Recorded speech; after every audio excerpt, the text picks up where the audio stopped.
Hello everyone, welcome back to another video. This video was a highly requested video on my Instagram. I made a poll there about whether I should make this video or not, and a lot of people actually thought they really needed this video, so that's why it's here. This video is all about shipping. So let's say you live in the US and someone bought your knife, okay, and this person tells you that he's from the European Union. I've heard many stories of people backing out of trades or sales because they don't know how to ship to the European Union, or they don't feel comfortable with doing it, because in some countries, or well, most countries of the European Union, buying Balisongs is illegal. So there's a few steps you have to go through, like some extra steps that you wouldn't have to do if you sold to someone inside the US, just like security steps in order to make sure the knife arrives safely. And some people just aren't really up for that risk, so they back out. Although it's not really that difficult, I've had multiple knives coming from the US coming to me, and they all just came in the mail perfectly. There's just a few things you need to know, and if you do those things that I'm about to show you and explain to you, then normally there shouldn't be any issues anymore. As I said, for security reasons, it is best to undergo a few extra steps in order to make sure the knife arrives safely and also without too much cost. So there are about 3 main pillars that you're gonna have to keep in mind when shipping to someone, let's say outside the US. To make it simple, but basically I mean with that just any place where Balisongs in this case are illegal. Right, so there's the 3 main pillars that I'm going to be talking about are, first of all, the name of the package. That's gonna have to be something special or something vague. I'm gonna explain that all in a bit. The second one being the price of the package, and the last one being the amount of packages. What I mean with that is also going to be explained when I get there. So first one, the name. Why is this important?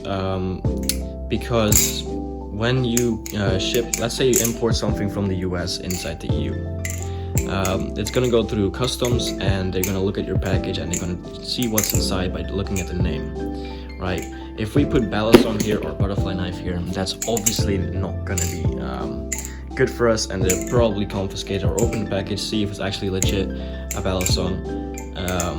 And if it is, they'll probably confiscate it and send you a, well, warning, or maybe even they come to your place and ask, hey, why'd you buy this and this and that. So definitely something we want to avoid. Now, how do we call our package then? Let's take a look. So I guess I'll explain the other bit as well, the other pillar that I said about the amount of packages. When I got this Kraken, right, it's a live blade. For security things, we use 2 packages. One package for the blade and the other package for the handles, screws, and all the hardware. Why? Is because I've heard this story. I'm not 100% sure if it is, but I've heard this from a lot of people. And basically, if you ship it in like separate pieces and they would arrive at customs, they wouldn't be able to tell it's a weapon or whatever, or like a restricted arms, whatever. But if you obviously ship it like this, they can see it's a knife, this and that, and it's restricted, so they can confiscate it. But apparently if you ship it in 2, you should be fine. Now I do have to say, once you ship it in 2, which I would do with every live blade, with trainers you can put it all in one package, but with live blades I would recommend doing it in 2, which means double shipping costs and all that, but it's, you know, it's kind of necessary.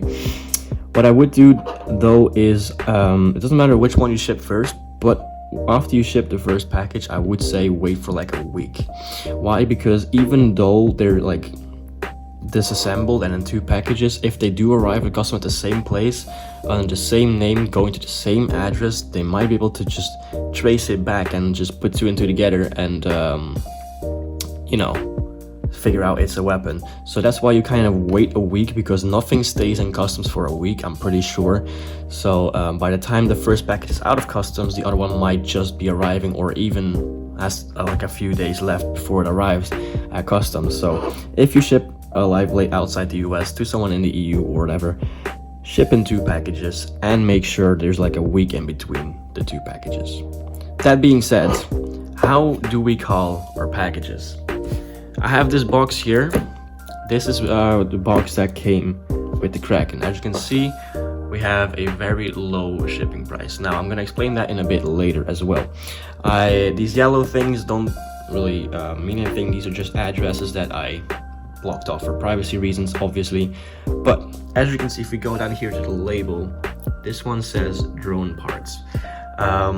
This was the package for the hardware and the handles. What I normally do is I go for RC car parts or drone parts or something that you know that has like screws or something like RC cars. It doesn't have to be that specific even, but just don't go too vague, because if it's too vague, obviously they're gonna see what is in this package and whatnot.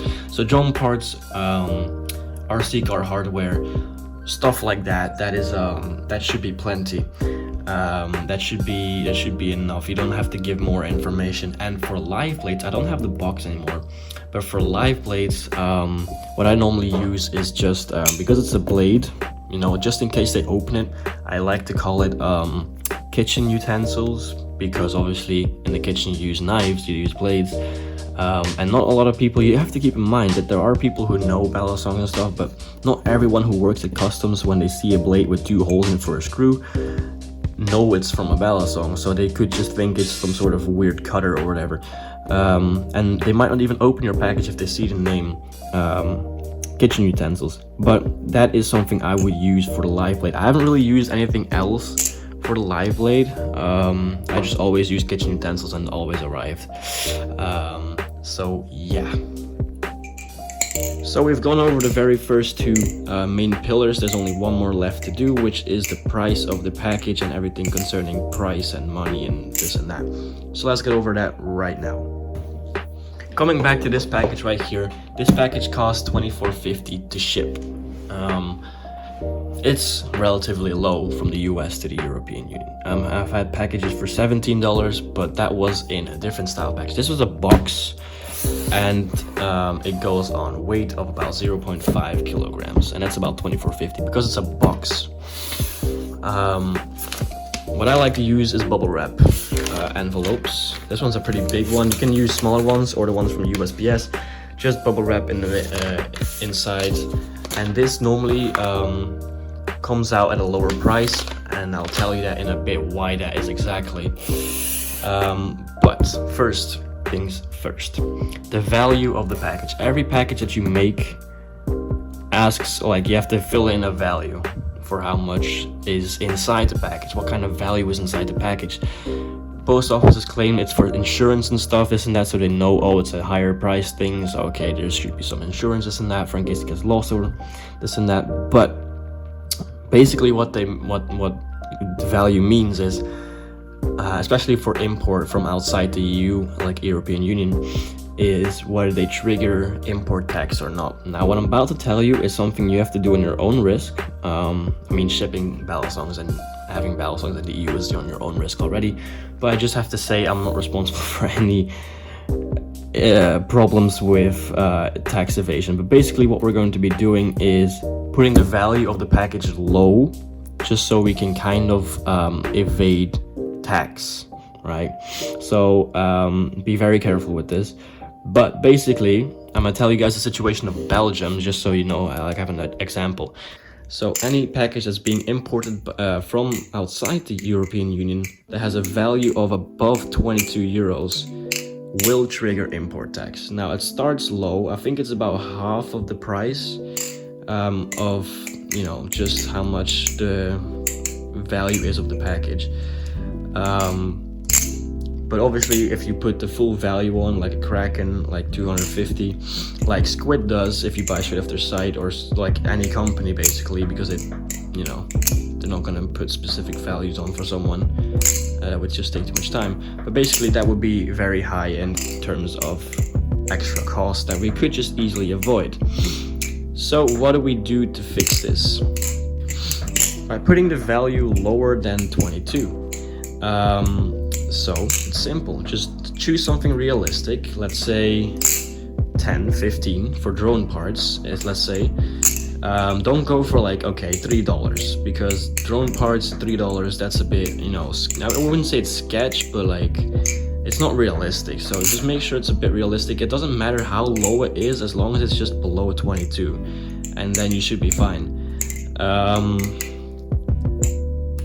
So just choose something below that. Now every country has something different, so I highly recommend, if you're inside the European Union, to check like your national postal service official documents. I think for Belgium there was one, you could just look it up on internet, like the official document about how much it is. If you just look up import tax thing, I think most of the time it's about 20.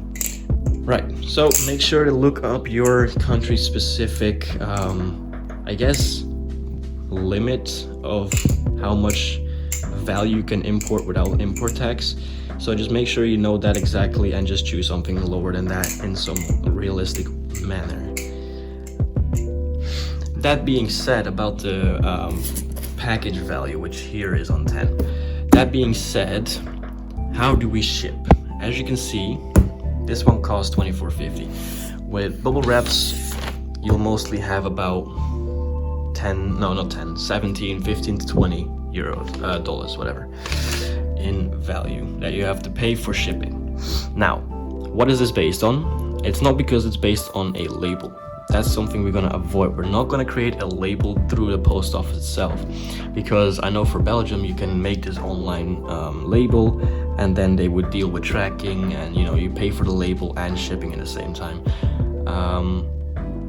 But that is like a lot. For I think shipping from Belgium to the US is about 32 euros, which is about 35-ish, $36. That's a lot. We want to avoid that. So what do? We create our own label. I can't show here, but this is just a regular paper with my address on, and this right here is the address of the sender. Just written on a small piece of paper, pasted it on the box, nothing official from the post office. This right here is what they create in the post office itself. They put that on. Alright, so I will cut off there for a second. I had to do something real quick, but what I was trying to say is, because you made your own label, right? Nothing, let's say from the US, nothing through the website, nothing official, because you made it your own. They paste on this, and then the only thing your package is like measured on is based on weight. So that is why the price of your shipping a package with your own label is cheaper than shipping with a label made by the postal office, post office, postal service, whatever. So as you can see, this one measured at 0.5 kgs, and that's why this one came out at about $24.50, considering this also involves like shipping from having it from the post office till it leaves the US. It didn't update anymore until it left, like after it left the US, but after a while you can backtrack how much time it will kind of take before it gets to you. Anyway, that's why the price was on this was so low. And with bubble wraps it's even lower, because obviously the weight of a bubble wrap is a lot less, well, heavy, I guess, than a box. So I guess my tip here is, if you ship to someone from the EU or somewhere, try to keep the weight as low as possible and ship with your own label. Right, so we have gone through all the three main pillars and some other important things as well. Now, what do we put inside and what do we not put inside? Obviously, when you're shipping a blade, so my phone ran out of storage. But we're back. Anyway, when you're shipping a blade, you're not shipping it like this, because it's going to cut out the package from the inside. Especially if it's a bubble wrap, you don't want to have your blade getting lost, because it's like literally gone through the package. What I like to do is put some toilet paper around it, or some tape, and like tape the edge, and then some toilet paper around it, and then tape it with some regular tape so it's firm, and like it doesn't get out of that, and it doesn't like puncture through stuff. And with the handles, you don't want the handles to get scratched or whatever by whatever and stuff. So how did John actually, who sent me the Kraken, ship this? He filled his box full with these things, and that's actually very useful for shipping. They hold on a lot of like if it drops or whatever, it can hold up quite well from drops and stuff like that, and just being in shipping cargo anyway. So that's one way to do it. If you're doing bubble wrap bubble wrap envelopes. I guess you could use like stuff even more bubble wrap, like stuff like this. You could do that. I have some more just to wrap this around everything. Basically, there's not really that much that goes into the package itself. Just make sure everything, just use your common sense by packaging. Make sure everything is like, nothing is like moving a lot. It's like, it's good in there, it's firm, it's protected. Considering it's going on a ship or on a plane, just make sure it's fully protected. But the main things about this video I've already mentioned are, obviously I'm gonna repeat them one more time. The price of the package, the name of the package, and obviously the last one being, how many packages do you need? 1 or 2? You never need more than 2. And obviously how long it is between those 2 packages you ship. That is about all I can tell you guys about shipping. There's really not that much extra to it. I don't know why people are that afraid of shipping to the US, not to the European Union from the US actually, because it's actually not that big of a deal once you get the hang of it. So just make sure that everything I just said in this video, you pay attention to that, and for the rest there shouldn't really be anything. Do keep in mind though that most of the time when you make your own label, it does not have full shipping. That is why the price is also so low. You don't have full shipping, I mean, so you don't have full tracking, right? So most of the time you'll just have tracking until it leaves your country, and then after it leaves your country, the tracking just stops. Make sure your buyer knows that, and if they are not okay with that, just let them know that the shipping price is going to be higher. But if you want to keep the shipping price as low as possible, it is probably going to be without tracking, but with your own label and stuff like that. That is about all I can say. I hope you guys enjoyed this video and thought it was helpful. In case you did, make sure to leave a like. If you have any more questions or you have a specific case that you don't know how to handle, my Instagram DMs are always open, so if you need help, send me a DM. And yeah, without further ado, thank you guys so much for watching, and I hope to see you guys in the next one.